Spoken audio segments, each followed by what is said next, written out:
everybody, welcome to the Crafty Maven Getaway. Today is Sketch It Thursday and I'm Desiree's Tale here on YouTube, and today the sketch I'm going to be using is the one that Christy from Christy's Beautiful Life used in her 30-day sketch challenge.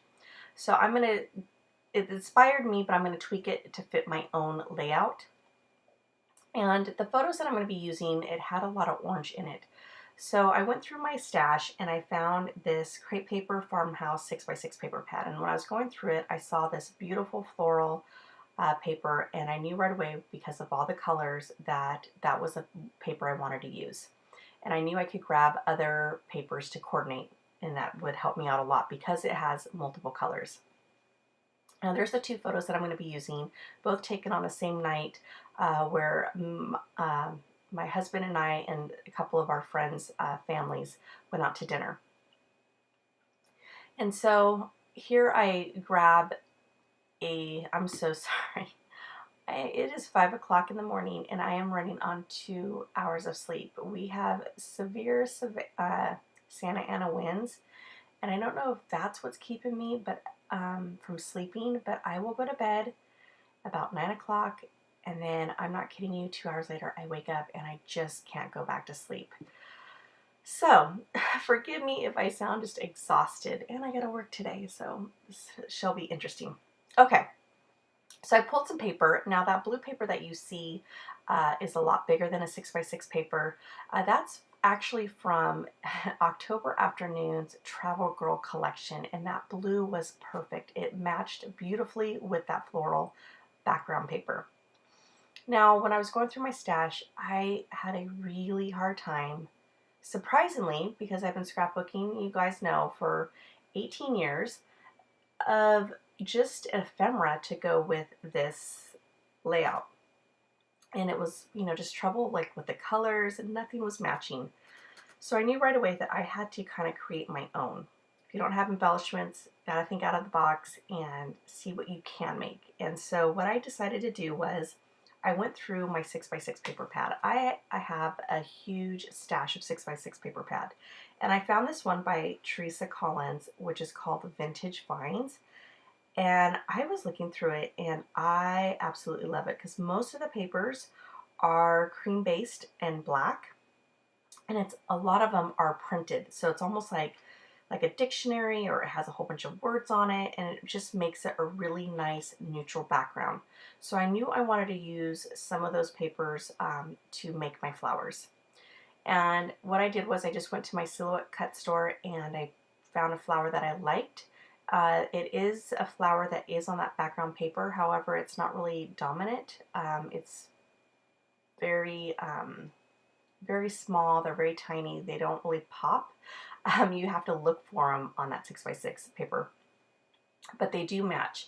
And as soon as I saw that one, I knew that's the one I wanted because I wanted to add stitching, and I wanted the stitching to be something that I could stitch around the flower very easily. I have a sewing machine, but it is still giving me problems, so I don't know if I'm going to just have to buy a new one, break down and buy a new one, or what.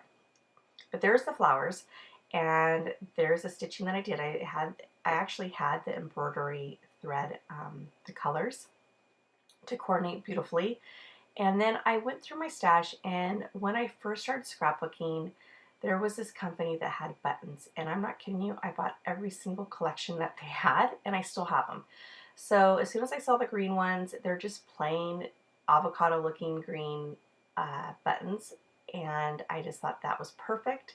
So I'm going to go ahead and use those. So I'm trying to use some glue because they do have a lot of dimension because of the threading and because of the button that they're going to tend to lift off the page. So I needed a super strong glue, and I knew that my ATG gun wouldn't be able to do the trick, so I grabbed my Scotch Quick Dry adhesive, and then I noticed that it was still kind of bubbling up, so I'm going to actually take some foam adhesive and add those on the back of the flower.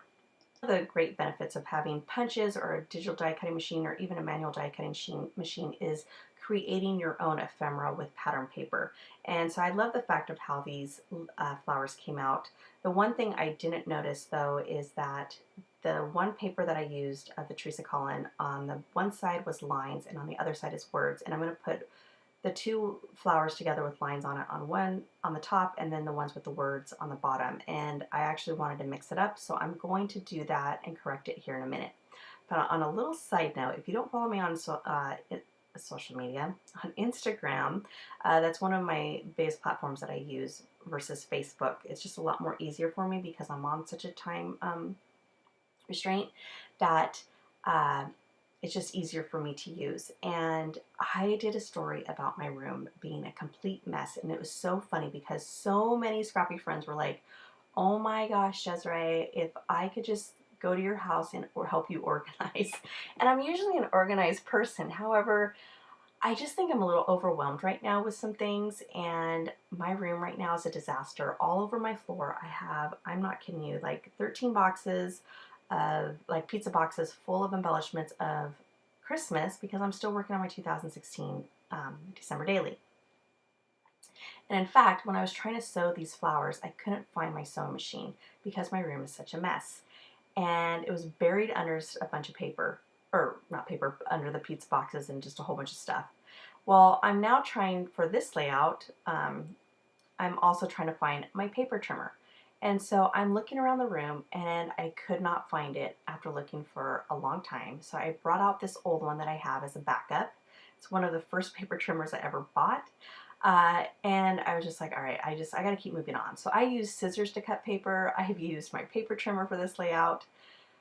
I have to say it was not my fault.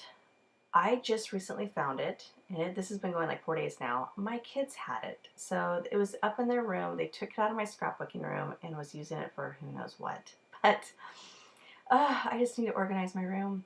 Anyways, so now I'm adding some ink splatters for the Heidi Swap Shine in that gold that is just absolutely amazing. And then I'm going to pick out the only embellishment that that had the right colors to go with this layout, and it's by Dear Lizzie. It's a thicker, I don't remember what the collection was called, but it says Let the Good Times Roll. And I'm going to put that down, and then I'm going to realize that was not the embellishment I wanted to use. But because my room is such a mess, it was this other one by My Mind's Eye that had the blue and had the orange that says The Good Life. So I thought about putting another side title of saying Always Up for Fun, but I ended up deciding to scratch that. So here on the bottom, it was going to have my journaling, but instead I'm going to move the journaling up at the top. You're not going to see it because lately I've just been wanting to do the journaling later because I want to take more time and more thought to put in my words. And then that's it. And I'm going to apologize ahead of time too. I did not have enough time to take photographs because it is getting so dark so early. By the time I get home, in the glare of the lights, I'm just having a really hard time to photographing my layout. So I apologize, but hopefully by seeing this frame, you get the idea of exactly how this layout looks. All right, guys, thank you so much for joining me. Thank you for joining the Crafty Maven, and I will talk to you soon. You all have an amazing day. Bye.